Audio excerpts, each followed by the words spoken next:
Hello students, welcome to all in my channel maths by Bharat Rajput. बच्चों, आज हम trigonometry class 10th के लिए पढ़ेंगे most important topic trigonometric identities. तो बच्चों, ट्रिग्नोमेट्रिक आइडेंटिटीज की अगर हम बात करते हैं ट्रिग्नोमेट्री में, तो आइडेंटिटीज हमारे पास तीन तरीके के होती हैं। सबसे पहले होती है sine square theta plus cos square theta is equal to 1। दूसरी identity 1 plus tan square theta is equal to sec square theta. Third one is 1 plus cot square theta is equal to cosec square theta. बच्चों, यहाँ पर theta के place पर कुछ भी variables आ सकते हैं। ए भी आ सकता, बी भी आ सकता, एक्स भी, वाई भी, एनीथिंग एल्स। अच्छा, कैसे पता चलेगा कि हमें कहाँ पर आइडेंटिटी यूज करनी है? तो आप देखोगे कि स्क्वायर आ रहा है तो डेफिनेटली आपकी आइडेंटिटी जरूर यूज होगी। तो बच्चों, आपको अगर आइडेंटिटी का मतलब पता होगा तो आइडेंटिटी एल्जेब्रिक एक्सप्रेशन होते हैं जो हमेशा ट्रू होते हैं, which are always true for all values of theta. हर वैल्यू के लिए ट्रू होते हैं, उसको हम आइडेंटिटीज बोलते हैं। तो हमने देख ली इनमें ट्रिग्नोमेट्री में मेन आइडेंटिटीज कौन कौन सी होती है। हमारे पास तीन आइडेंटिटीज होती है। अब मैं आपको सबसे पहले आपको प्रूवेंट बताऊंगा कि ये आइडेंटिटी बेसिकली आई कहां से।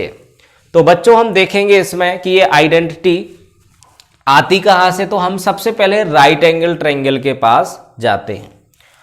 तो प्रूफ हम देखते हैं इसका। तो फर्स्ट आइडेंटिटी का प्रूफ हम देखते हैं। तो इन राइट एंगल ट्रायंगल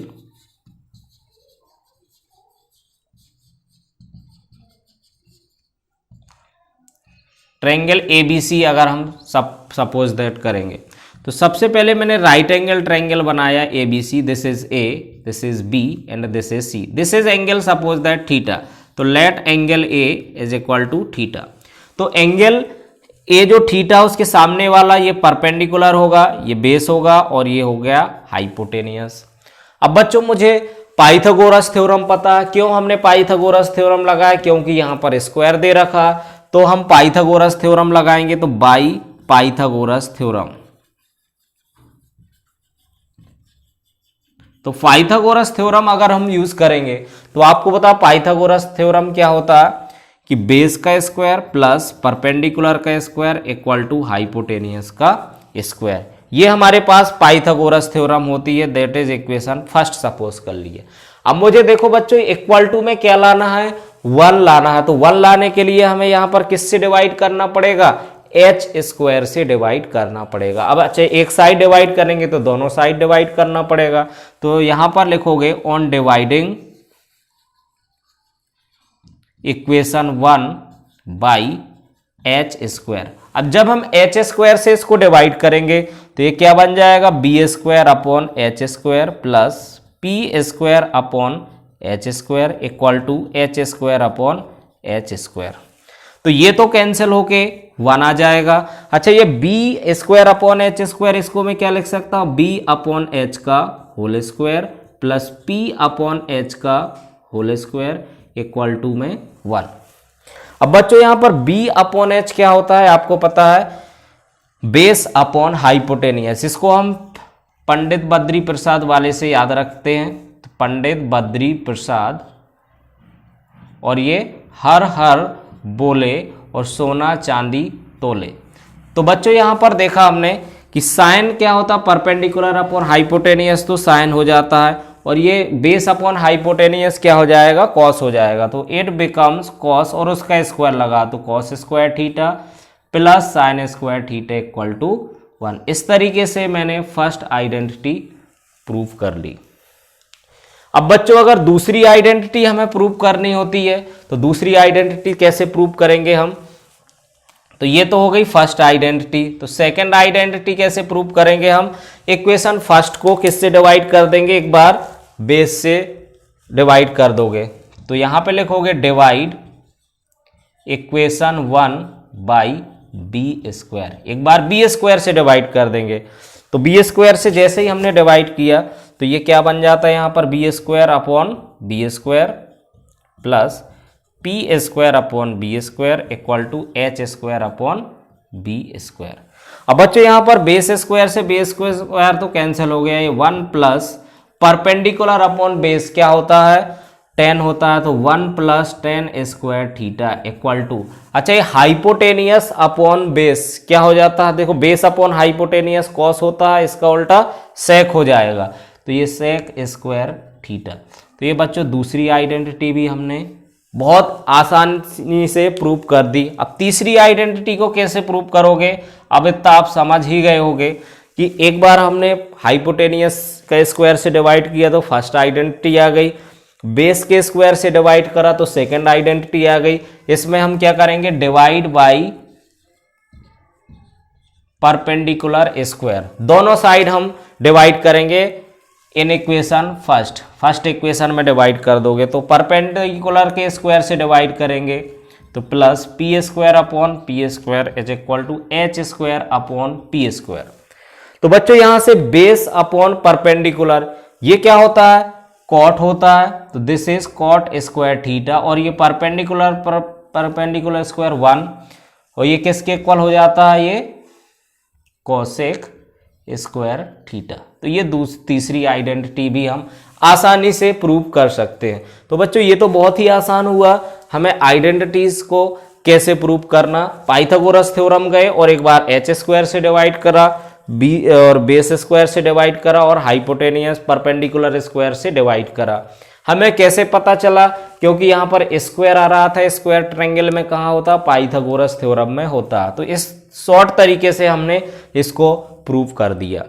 अब हम देखेंगे इसमें कुछ डिराइव्ड आइडेंटिटीज कैसे फॉर्म करेंगे। ये तो मेन आइडेंटिटीज हो जाएंगी, कुछ डिराइव्ड आइडेंटिटीज के बारे में हम पढ़ेंगे जो कि सारी आपके काम आएगी, जिसमें हमें क्वेश्चंस सॉल्व करने में हेल्प करेगी। तो सम डिराइव्ड आइडेंटिटीज,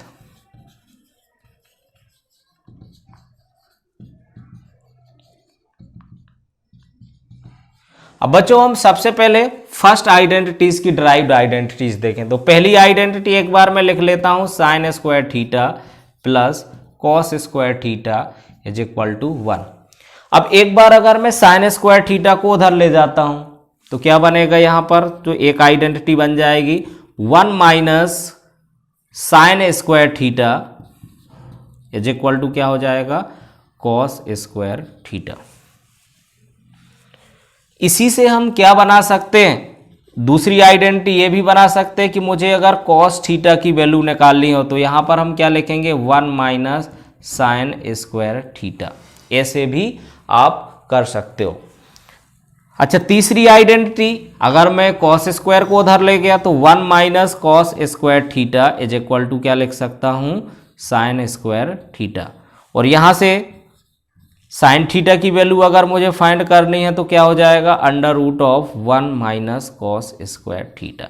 यहां पर प्लस माइनस भी रख सकते हो, ये प्लस माइनस का कॉन्सेप्ट हम 11th क्लास में पढ़ेंगे, तो अभी फिलहाल के लिए इतना ही रहने दो। तो आपको ये चीजें भी याद रखनी है, मेनली ये याद रखोगे तो चलेगा, ये रूट वाले अगर नहीं भी याद रखोगे तो भी चल जाएगा। आई होप कि ये क्लियर हो गया। दूसरी मेन आइडेंटिटी हमारे पास क्या थी, सेकेंड मेन आइडेंटिटी थी कि 1 plus tan square theta is equal to sec square theta. अब बच्चों यहां पर हम क्या करेंगे, इसकी आइडेंटिटीज अगर हमें देखनी है तो एक बार हम 1 को उधर ले जाते हैं तो ये क्या बन जाएगा, सेक स्क्वायर थीटा माइनस का 1 equal to tan square theta, ये आइडेंटिटी बन जाएगी। अच्छा यहां से मुझे अगर टेन थीटा की वैल्यू निकालनी हो तो टेन थीटा इक्वल टू क्या हो जाएगा, under root of sec square theta minus 1। ऐसे हम टेन थीटा की वैल्यू फाइंड कर सकते हैं। अच्छा सी में अगर मुझे ये भी फाइंड कर सकते हैं हम कि टेन स्क्वायर को उधर ले जाते हैं तो टेन स्क्वायर थीटा को उधर ले जाएंगे तो क्या बन जाएगा बच्चों, sec square theta minus tan square theta is equal to 1। एक ये भी आइडेंटिटी बन सकती है। अच्छा मैं इसमें a प्लस बी और a माइनस बी अगर यूज कर लूं तो क्या बन जाएगा, एक बार sec theta plus tan theta और एक ब्रैकेट में sec theta minus tan theta is equal to 1। अच्छा मैं अगर इसको नीचे ले जाऊं तो क्या हो जाएगा, या दूसरे वाले को इसके अपोन में ले जाते हैं तो ये बन जाएगा sec theta plus tan theta is equal to, हम क्या लिख सकते हैं, 1 upon sec theta minus tan theta. ये भी बच्चों काम आ जाती है आइडेंटिटी कभी कभी। और यहाँ पर एक ऐसा भी लिख सकते हैं कि sec theta minus tan theta is equal to 1 by sec theta plus tan theta. अगर हम इस वाले को अपॉन में ले जाते हैं तो इसको ऐसे भी बोल सकते हो। ये आपको एमसीक्यूज क्वेश्चंस में भी हेल्प कर सकती है।